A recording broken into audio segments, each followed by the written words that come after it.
Hey y'all, it's Jessica from Sloppy Swatches. Today I have the Day and Night Duo as well as the Rainbow Cremes collection releasing on February 15th from Moonflower Polish. Moonflower Polish is a brand new indie line that is being brought to you by Mama Hearts Polish, one of my very good nail friends. I will link her social media as well as storefront down below. These were sent to me for review and these are intended to be stamping polishes. So if you've been looking for a line of polishes to take the guesswork out of your nail art when stamping, or if you're new to stamping or interested in getting started, this is a great place to begin. If you want, you can absolutely use these as traditional nail polish. They are going to be one-coat creams for the most part, but they are a little bit on the more thick side as well as more pigmented, so they may not be the easiest to work with. I'll show you today how they stamped over both white and black, and I will have a ton of nail art coming soon. For all of my stamping today, I will be using these two images from the Moira Stamping Plate 3, the Ornaments Plate. I like that they are direct reversals of the same image. I'll be stamping on a base of Tux Polishes Pure as well as Onyx with a gel top coat. So I will show you how each image picked up twice, both the finer and thicker image, as well as how it stamps over black once and then over white once. I'm trying to be super thorough. Today I'll be using my Creative Shop stamper to pick up. I did have a little bit of trouble picking it up with my clear stamper. However, I was able to pick up using a clear stamper and a Born Pretty store plate. So it's just going to be a little bit of trial and error to figure out what's going to work for you, but once you get that perfect combination down, these are super easy to use. I'll go ahead and show you how I apply and scrape. In case you're new to stamping, I'm just going to show you this one time so I don't have to repeat it over and over again. I do apply generously to the plate, give a downward scrape at a low angle, and then an upwards roll. I really feel like that upwards roll is important. On some of the image I tried to dab and that does not work for me. I ended up getting blank spots within the stamp. So first I'll show you the Day and Night duo. First up is Noche, and this is Night. It's a very dark, true black cream. I'll go ahead and show you a brush shot. I'll show you how the finer image picked up on my stamper. This was my very first stamp, so it was not perfect here, but that's okay. I'm going to show you how it stamps over the white. So beautifully crisp. I had no problems at all. This one wasn't too fast of a dryer either, so you don't have to work super fast. Here is the thicker image, and I think that's where all of these polishes shine. It's in the thicker image. It almost looks like I stamped with white here. That's just how beautifully opaque these are. Next, I'll show you Day, and this is Dia. This is just a very true white cream, super thick and beautiful. I'll go ahead and show you a brush shot. I'll show you how it looked on the stamper with the thinner, more delicate image. I had no problems with this pickup at all. I'll show you how that stamps over black. These are very opaque over black, but it does get a bit of a tone down here. Here is how the thicker image picked up, and once again, that is just perfect. I'll show you how that stamped over black, and here again, it looks like I stamped with black. That's just how crisp and beautifully opaque they are. I did have some stragglers. You just take those off with acetone or even tape to make those lay down. So this is a quick swatch photo of that. Here is a look at that completed mani. I have it stamped with Dia to the left and Noche to the right. This is my swatch photo under artificial lighting, and then I'll move on to the Rainbow Cremes collection. So I'm just going to apologize ahead of time. My Spanish is not perfect, but this is Gris, and this is the gray from the collection. It's just a beautiful mid-tone, cool tone gray. I'll go ahead and show you a quick brush shot, and I'll show you how the finer image picked up, and I'll show you how this stamped directly over that white polish. So super beautiful, no problems at all, great pickup, and super opaque. I'll show you how it stamps over black with the thicker image. And again, just perfectly opaque. All of these do dry down matte, which I love that flocked finish, but when you top coat them, that goes away a little bit, and it's still going to retain all of that opacity. So here's a quick look at the completed mani before top coat. This is my swatch photo under artificial lighting with top coat, and once more at an angle. So next up is Rojo, and this is described as a bright cherry red. This is a very beautiful true red. This is an intense polish. I did have a little bit of staining around my cuticle area. I'll go ahead and show you a brush shot, and I'll show you how Rojo picked up in the thinner, more delicate image. Again, just super great job, no problems at all. I'll show you how that stamped over white. I did lose a little bit of the image there. I think I didn't move quite quickly enough. Here's a look at how it picked up with the thicker image, and that is just perfect. Over black, especially with top coat, it does give a bit of a burgundy cast to it, so it's going to deepen that color a little bit, but it's still going to be perfectly opaque. So here's a look at that completed mani before top coat. You can see how all of the stamping is a little bit matte. This is my swatch photo under under artificial lighting with top coat, and then once more at an angle. You can see what I mean when I say that it deepens up over that black color. Next up is Rosa, and this is described as a berry pink. This is such a pretty mid-tone, again, very bright pink. I'll go ahead and show you a quick brush shot, and I'll show you how Rosa picked up in both a fine and thicker image. So here is the more fine, delicate image.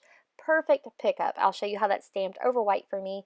Very beautiful, very bright, very opaque. Here is the thicker image, and I'll show you how it's stamped over black, and this is one of my absolute favorite combinations. It did a great job at showing up over that dark color. So here's a look at the completed mani before top coat. This is my swatch photo under artificial lighting with top coat, and then once more at an angle. So you can see it did retain all of that beautiful color.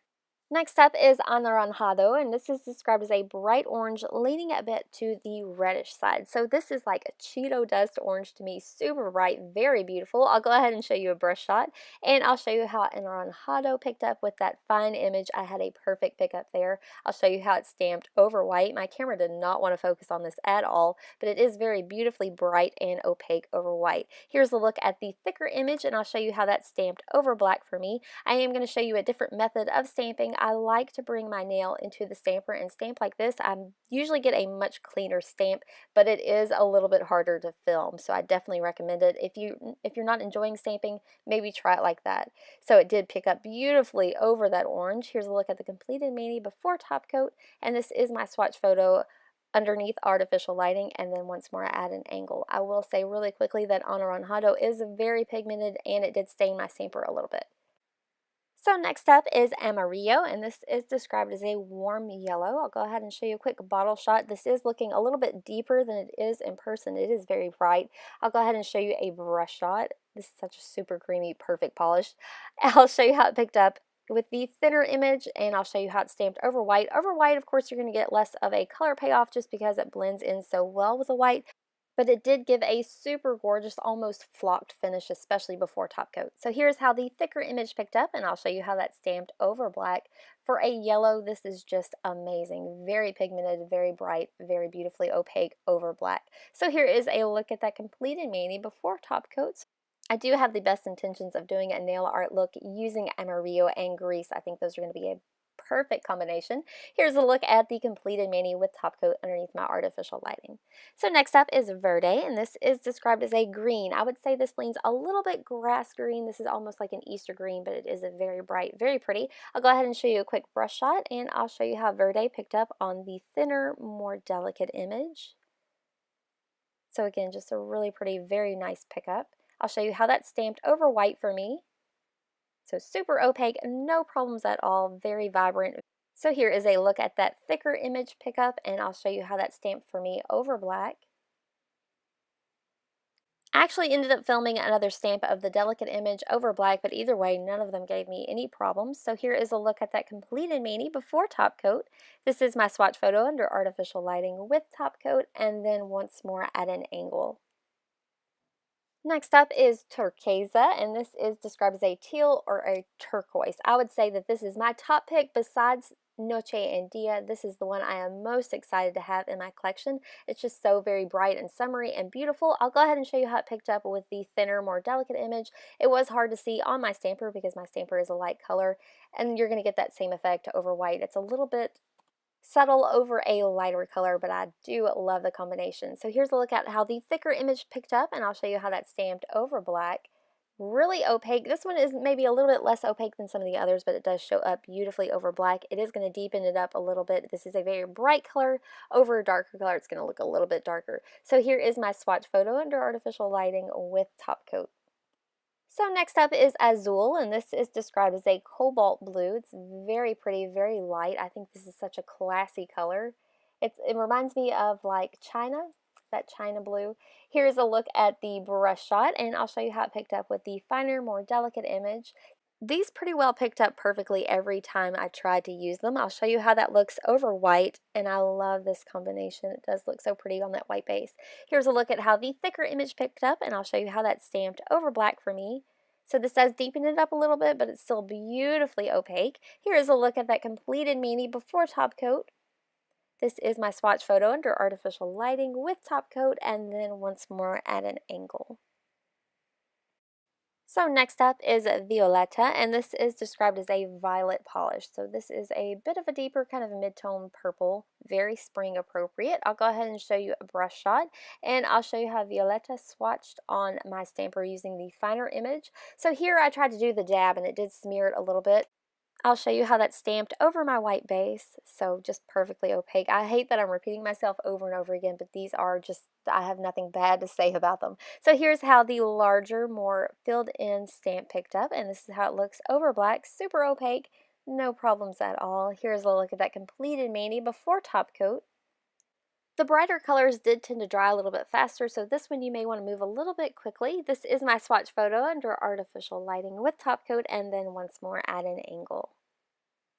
The final polish that I have to share with you today is maroon, and this is described as a brown. So this is a mid-tone brown, just a perfectly like brown bear brown. I'll go ahead and show you a brush shot.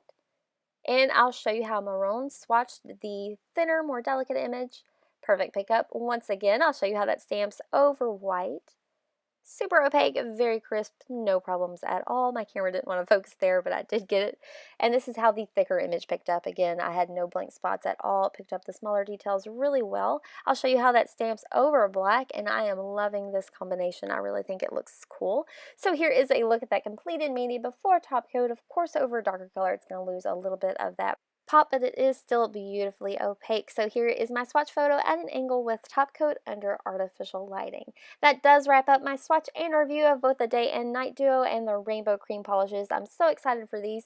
You don't necessarily need these for stamping by any means, but they do definitely make it a lot easier and a lot more fun. So if you'd like to see more photos, I do have those available on my blog at sloppyswatches.wordpress.com, or you can follow me on Instagram at sloppyswatches. I will be sharing a ton of nail art using these polishes, and of course I will have Moonflower Polishes, all their storefront and social media linked down below. So thanks so much for watching, guys. See you next time.